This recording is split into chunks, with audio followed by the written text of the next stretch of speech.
I live in tension. Wasiwasi na uoga.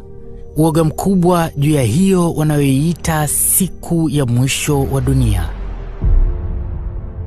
Tena wanasema mwisho wa dunia umekaribia, na halafu wanaosimulia kwa vitisho sana. Ila hakuna anayejua kuwa imebaki miaka mingapi ifike mwisho wa dunia? Au labda ni masaa tu na dakika chache zijazo? Yawezekana ikawa hata kabla sijaimaliza simulizi hii, jambo hili la kutisha limebaki kwa kitendawili kwa wanadamu wote. Nimeishi kwenye hii dunia kwa miaka kadhaa, si mingi, lakini ninavyovisikia kuhusu mwisho wa dunia ni mambo ya kuogopesha. Nitayasimulia kulingana na kumbukumbu zangu za nilivyosoma toka vitabu vya dini mbalimbali na pia niliyoyanakili toka kwa wahubiri wa kuheshimika. Japo sitasimulia kwa vifungu na aya, kwa maana mimi si mhubiri, ila sikiliza na ukumbuke unaoyasikiaga msikitini na kanisani. Kisha fananisha simulizi zao na hizi za kwangu hapa.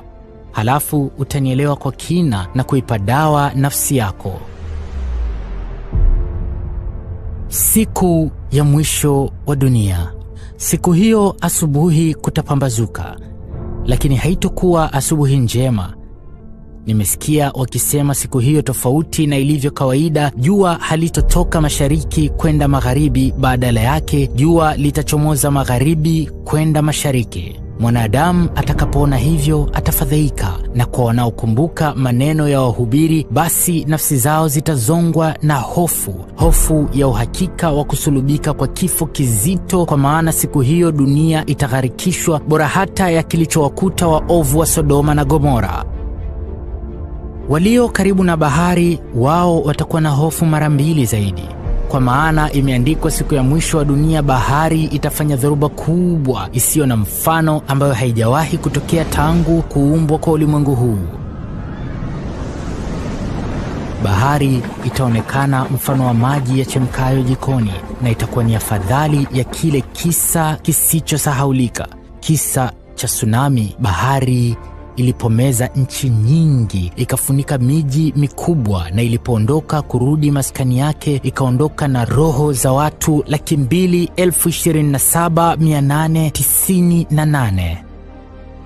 Siku moja nilimsikia mhubiri mmoja akisema, kisha siku hiyo ya mwisho wa dunia, moshi ambao haujulikani utatokea wapi, kwa uwezo wa Mwenyezi Mungu, moshi huo utatanda na kuifunika anga yote ya dunia. Hapo kiza cha hofu kitazidi kuitia taharuki nafsi ya mwanadamu. Lakini kama vile haitoshi, imeandikwa vitabuni kuwa jua na mwezi vitakusanyika pamoja, na halafu mithili ya mshumaa vitafifia pole pole mpaka mwisho vitazimika na kupoteza kabisa nuru yake. Kisha jua litakapozimika, mbingu itamtisha zaidi mwanadamu, kwa maana tutashuhudia nyota zikigongana angani kwa vurugu isiyo na mfano. Sijui nyota hizo zitatoa milipuko na kishindo cha namna gani, lakini ninachokijua kwa hakika ni kwamba itakuwa ni jambo la kuogopesha. Hapo mwanadamu atakuwa amechanganyikiwa. Imeandikwa vitabuni kuwa siku hiyo wanyama wote, hata wale wa kutisha, simba na majoka makubwa na hata tembo, watatetemeka kwa hofu, na walio na mimba basi zitawatoka. Vivyo hivyo hata kwa mwanadamu, siku hiyo kila kilichobeba mimba tumboni mwake itamtoka.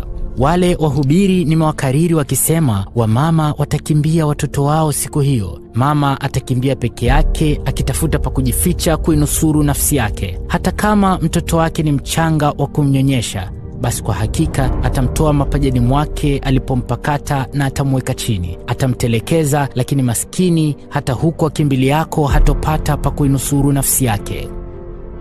Binadamu watatawanyika wakikimbizana kila kona ya uso wa dunia. Maandiko yanasema, mfano wa walevi ndivyo tutakavyokimbia tukienda na kurudi, tusijue pa kuelekea. Haitajalisha wewe ni mfalme, joho utaliona zito. Si rais wa nchi wala si jemedari wa jeshi ambaye mamlaka yake itamfaa siku hiyo. Si mzee wala si mrembo aliyekuwa akiringa na kutembea kwa madaha. Wote watafadhaika kwa hofu na kushiriki mbio za msongamano wa walimwengu wote.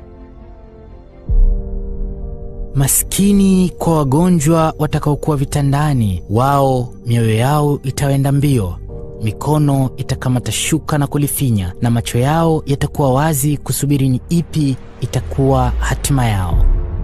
Haijalishi wenye imani thabiti za